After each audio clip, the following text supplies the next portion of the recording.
আমি হোল্ডিংয়ের কাজ করি আর সেই কাজ চলাকালীন অবস্থায় একটি ফোন আসে আমার কাছে।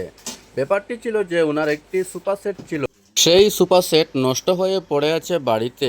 আমি ওনার বাড়িতে আমার হোল্ডিং মেশিন নিয়ে গেছি আর সেই মেশিন সেট করেই ওনার নষ্ট সোফা সেট আমি হোল্ডিং করে, এখানে হোল্ডিং করতে অনেকটা কষ্ট হয় কারণ রেডিমেড জিনিস একদম হালকা পাতলা থাকে আর সেই জিনিসে হোল্ডিং ধরাতে অনেকটা কষ্ট হয়।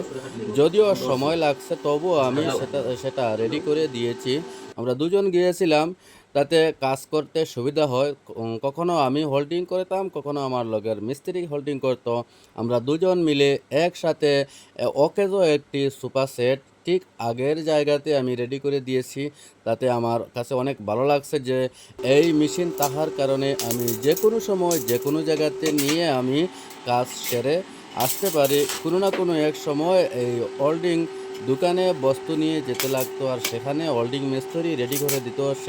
তবে ভিডিও দেখতে হলে আমাকে লাইক কমেন্ট শেয়ার করে আমাকে সাপোর্ট করেন। আপনাদের সাপোর্টে